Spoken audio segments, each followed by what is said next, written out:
안녕하세요. 축구 전문 기자 한준입니다.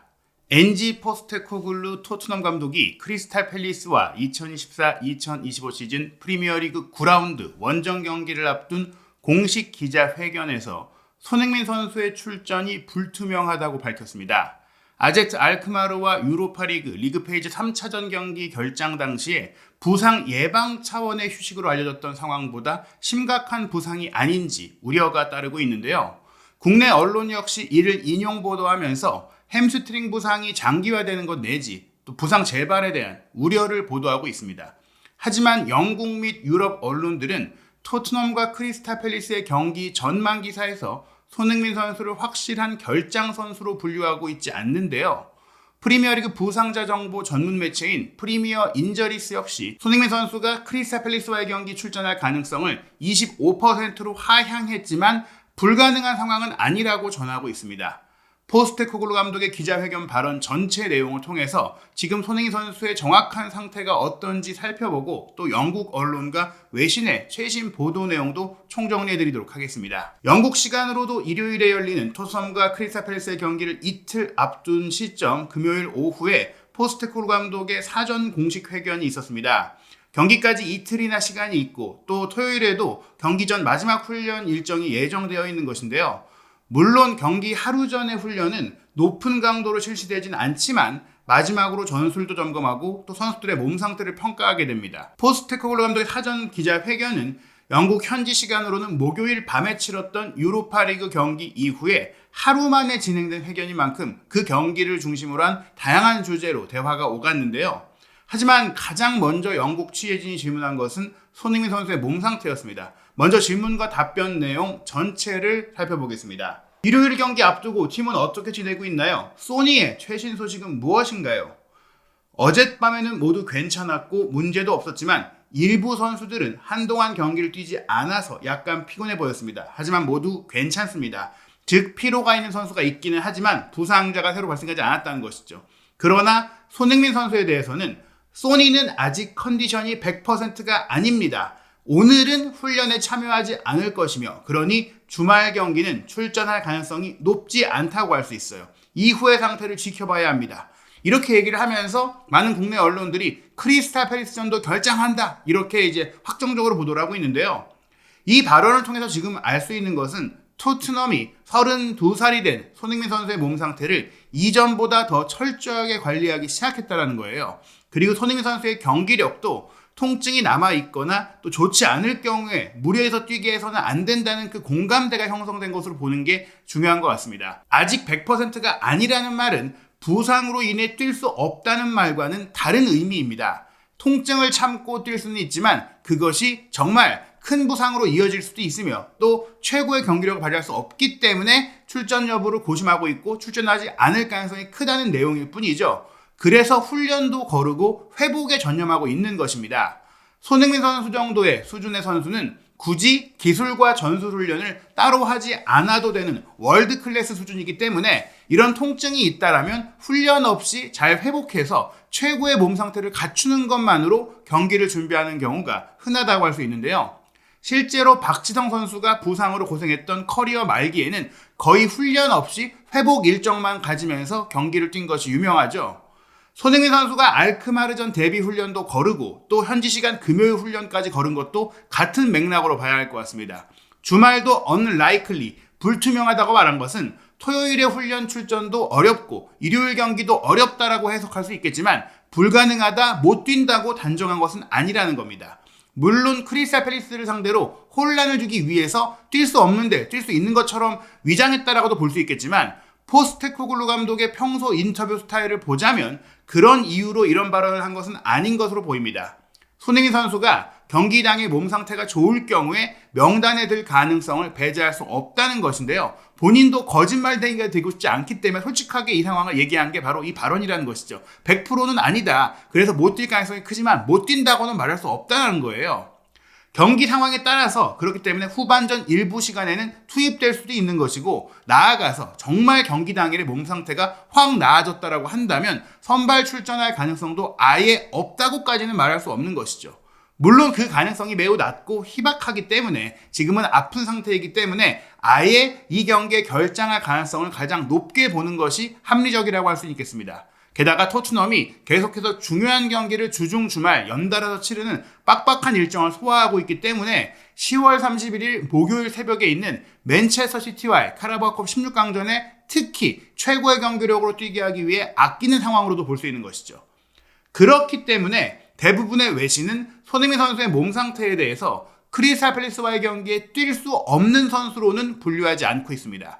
포스테코글루 감독의 기자회견 이후에 업데이트된 정보를 보더라도 손흥민 선수의 몸 상태는 부상이 아니라 컨디션 저하, 파란색 화살표가 아래로 내려간 표기를 통해서 후스코드닷컴은 알리고 있습니다.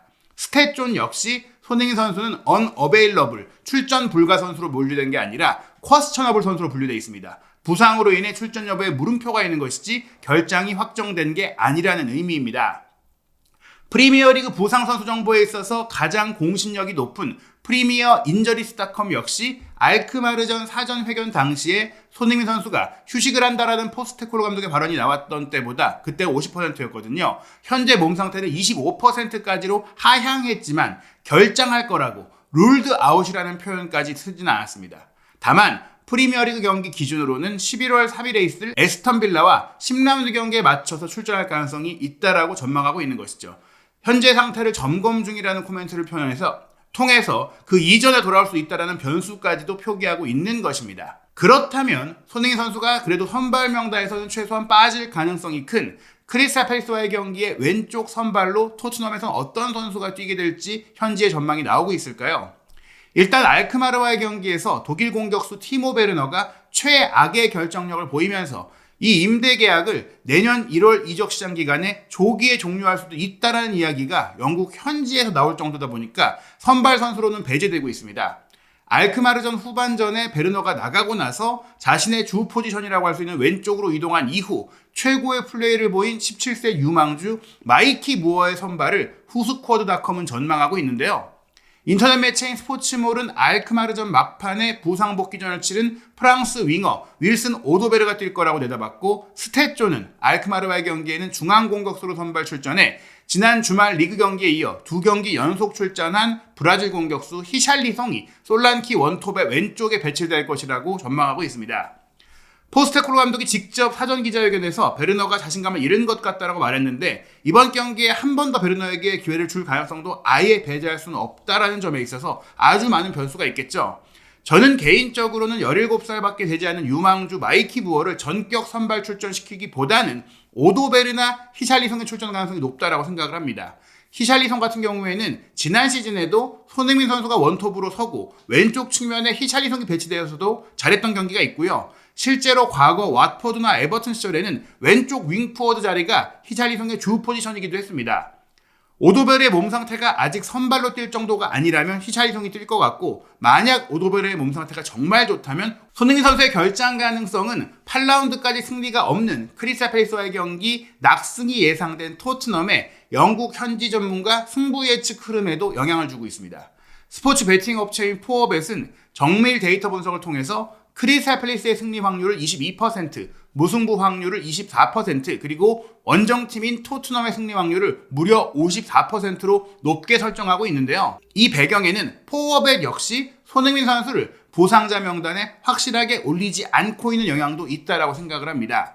그리고 토트넘이 원정팀이지만 같은 런던 지역 연고팀과의 원정 경기이기 때문에 이동거리가 23km에 불과하죠. 그런 과정 속에 토트넘의 2대0 완승을 예상하고 있는 것입니다. 그래도 손흥민 선수의 선발이 어렵다는 점에 있어서 대량 득점까지 하기는 어려울 것이다라고 예측하고 있는 것이죠. 영국 공영방송 BBC의 해설위원으로 활동하면서 프리미어리그 전 경기 승부 예측을 담당하고 있는 전 프리미어리그 득점왕 크리스 서튼은 토트넘의 2대1 아슬아슬한 승리를 예상했습니다. 손흥민 선수의 부상 이탈 우려 때문이라고 직접 설명하기도 했는데요. 그 전체 승부 예측 내용 살펴보겠습니다. 크리스탈 팰리스는 올 시즌 리그 첫 번째 승리를 간절하게 원하고 있지만 지난 3경기에서 패배한 이후 어떤 긍정적인 결과가 나오든 상관없을 수도 있습니다. 저는 지난 화요일에 에미리트 스타디움에서 열렸던 아스널과 샤흐타르 도네츠크의 챔피언스리그 경기를 BBC 라디오 5 라이브 해설로 함께 했었는데요. 그때 전 크리스탈 팰리스의 감독인 로이 호지슨이 UEFA의 기술 옵저버로 현장에 있었어요. 이 호지슨의 다음 행보가 팰리스의 감독석으로 돌아오는 것일까요? 나는 팰리스가 호지슨 감독을 다시 데려올 방법이나 또 그가 돌아갈 방법에 대해서 혀를 차고 말하고 있지만 현재 이글스 팰리스의 감독 올리버 글라스너는 그와 관계없이 이미 압박을 받고 있으며 이번 경기에서 패배한다면 정말로 경질 가능성에 대한 논의가 시작될 수 있습니다. 저는 개인적으로 토트넘을 지지하는 사람이지만 부상에서 돌아온 뒤 목요일 알크마르와 유로파리그 경기에는 휴식을 취했던 손흥민 선수의 컨디션 문제가 조금은 걱정됩니다. 또 이 경기의 피로가 다른 토트넘 선수들에게도 영향을 미칠 수 있겠죠. 토트넘은 강한 압박을 구사하는 팀이고 또 에너지가 넘치는 축구를 하는 팀인데 일주일에 2경기를 치를 때는 어떤 영향을 미칠지가 궁금하다고 할 수 있습니다. 또한 토트넘의 경기 방식은 오히려 크리스탈 팰리스에게 더 적합한 상성상 팰리스에게 유리할 수 있죠. 월요일에 치렀던 노팅엄 포레스트와의 경기에서 에베레치 에제가 노팅엄 포레스트와 경기에 패배했을 때보다 훨씬 더 많은 공격 공간을 확보할 수 있을 것이기 때문입니다. 따라서 팰리스가 이전 경기보다 더 위협적일 수는 있지만 토트넘은 또한 그런 역습에 능한 웨스트햄을 격파했고 물론 이번 경기는 훨씬 더 접전이 될 수도 있겠지만 그래도 여전히 토트넘이 이길 것으로 예상합니다라며 크리스 서튼이 2대1 승리를 전망했습니다. 한편 영국의 런던 지역 신문 스탠다드 같은 경우도 손흥민 선수가 아마 일요일 경기에 엎을 수 있다고 했는데요. 역시 maybe라는 표현을 쓰면서 확정적으로까지 얘기하지 않았어요. 즉 포스테코글루 감독의 이번 인터뷰 기자회견이 손흥민 선수가 못 뛴다고 말한 건 아니라는 것이죠. 그러면서도 토트넘이 3대1로 이길 거라고 전망했는데요. 일관성이라는 게 항상 토트넘의 강점은 아니지만 팰리스가 더 못한 상황이다. 그래서 승리를 할 수 있는 좋은 기회를 잡을 것이다라고 예상한 겁니다. 영국의 프리미어리그 주간 방송사 스카이 스포츠 역시 토트넘의 아슬아슬한 2대1 승리를 예상하고 있는데요. 크리스탈 팰리스의 킬러이자 또 확실한 결정력을 갖고 있는 손흥민 선수의 부재 영향이 없다고 할 수 없는 것 같습니다. 분석 내용 전체를 살펴보겠습니다. 토트넘은 훌륭하지만 또 믿을 수 없는 팀이기도 하죠. 승리가 없는 크리스탈 팰리스와의 원정 경기, 홈팬들까지도 등을 돌릴 수 있는 상황 속에 토트넘의 원정 승리에 배정된 배당률이 그리 매력적이지 않습니다. 그래서 토트넘이 유리하겠지만 토트넘 승리에 돈을 거는 것은 위험할 수 있다고 내다보는 것이죠. 2대1 승리라는 스코어는 바로 그런 의미에서 확실치 않은 겁니다. 그렇다면 이 경기에서 어떤 배팅을 할 수 있을까? 우리나라와 달리 영국 현지에서는 정말 다양한 항목의 배팅을 할 수 있잖아요.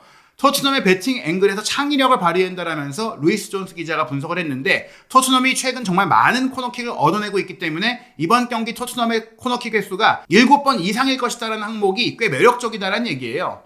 토트넘이 측면에 과부하를 걸어놓고 피치 위쪽에서 상대의 턴오버를 유발하는 이런 공격적인 스타일을 통해서 올 시즌에 벌써 8경기 만에 76회나 코너킥을 얻어냈다고 합니다. NG 포스테코글루 감독의 토트넘은 올 시즌에 치른 8경기 중 리그 7경기에서 한 경기에 7회 이상의 코너킥을 얻어냈다고 하는데요. 맨유전이 유일하게 7회 이상의 코너킥을 얻지 못한 경기였는데 또 그 경기는 코너킥으로 득점을 했잖아요. 크리스탈 팰리스를 상대로는 7회 이상의 코너킥을 얻을 가능성이 높다라고 예상한 겁니다. 프리미어리그 경기 9라운드 일정은 한국 시간으로 토요일 새벽, 바로 오늘 새벽이죠. 영국 시간으로는 금요일 밤에 열렸던 경기가 시작이었는데요. 노팅엄 포레스트가 레스터시티와 원정에서 3대1로 완승을 거뒀습니다. 가장 먼저 경기를 치렀기 때문이지만 노팅엄이 벌써 5위까지 치고 올라가는 돌풍을 일으켰는데요.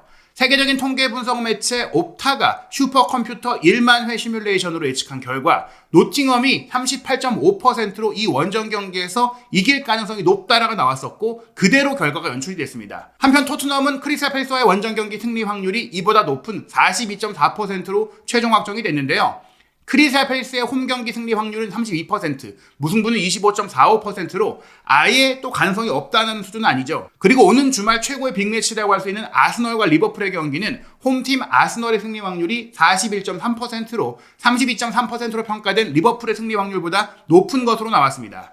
프리미어리그 우승 경쟁에서 분수령이 될 아스널과 리버풀전 결과에도 큰 관심이 모이고 있는데요. 두 팀의 맞대결은 한국 시간으로 10월 28일 월요일 새벽 1시 30분에 킥오프하게 됩니다. 손흥민 선수의 크리스탈 팰리스와의 경기 출전 가능성이 낮다라고 할 수 있지만 한준TV는 10월 27일 일요일 밤 10시 토트넘의 경기 출전 명단 및 선발 명단이 확정되는 시점부터 여러분과 실시간으로 소통하는 입중계를 진행합니다. 토트넘과 크리스탈 팰리스의 경기 한준TV 입중계와 함께 해주시기 바라고요. 또 토트넘은 10월 31일 목요일 새벽 5시 15분에 우승을 노리는 대회죠. 카라바오컵 16강전에서 강호 맨체스터 시티와 경기를 합니다. 손흥민 선수가 이 경기에는 확실하게 회복하게 될지 영국 현지의 최신 소식과 믿을 만한 정보 한준TV 구독, 좋아요, 알림 설정을 통해서 빠르게 확인하시기 바랍니다.